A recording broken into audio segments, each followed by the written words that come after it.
नबी ने फरमाया कि अला इन्ना मसला हाज़द्दीन कमसले शजरतिन नाबिततिन साबिता, यानी दीन की मिसाल एक उगे हुए दरख्त के मानंद है, एक उगे हुए दरख्त की तरह है।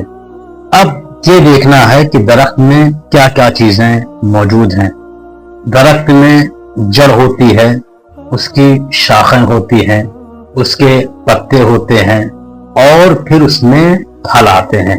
तो रसूल ने फरमाया कि ये दीन की मिसाल, यानी दीन एक दरख्त के मानंद है, एक दरख्त की तरह है। अब आइए देखते हैं कि उस दरख्त की जड़ क्या है, उस दरख्त की शाखें क्या हैं, उस दरख्त के पत्ते क्या हैं और इस दीन के दरख्त का फल और मेवा क्या है। तो रसूल ने इरशाद फरमाया कि अल ईमान असलुहा, यानी दीन का जो दरख्त है उसकी असल, उसकी जड़ ईमान है। यानी अगर इंसान अपने आप को दीनदार कह रहा है तो उसके अंदर ईमान मुहकम का होना जरूरी है, मजबूत ईमान का पाया जाना जरूरी है, क्योंकि ईमान ही दीन के दरख्त की असास है, दीन के दरख्त की असल है, दीन की जड़ है। असलुहा अल ईमान, यानी असल उसकी ईमान है।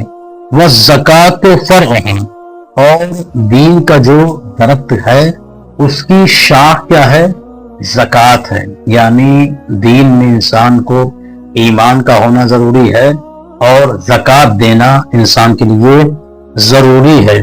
अब जब दरख्त होता है उसमें जड़ भी है, तो उस जड़ को मजबूत करने के लिए इसको पानी दिया जाता है, पानी लगाया जाता है। अब जो दीन का दरख्त है हमें ये देखना है कि इस दीन के दरख्त को मजबूत कैसे करेंगे, तो उसके लिए हमें पानी चाहिए।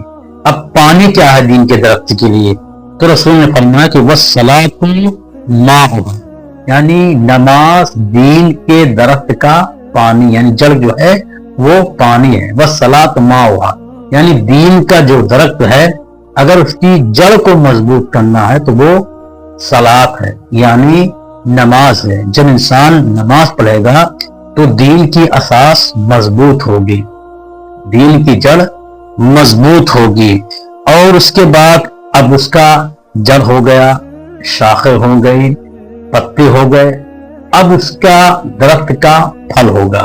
अब फल क्या है, उसका मेवा क्या है, तो उसके बारे में रसूल इरशाद फरमाते हैं ला यकमुल ईमान इल्ला बिल कफ़ अन महारिमिल्लाह, यानी दीन का कामिल होता ही नहीं है, दीन मुकम्मल होता ही नहीं है जब तक इंसान महारिम इलाही से अपने आप को न बचाए।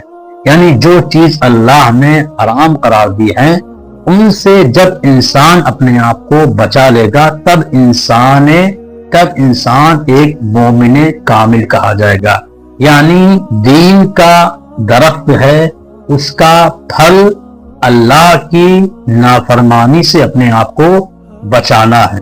जो अल्लाह ने वाजिबात अंजाम दिए, वाजिब किए हैं, उनको हमें अंजाम देना है, और जिन चीजों से अल्लाह ने हमें मना किया है उससे अपने आप को रोकना है।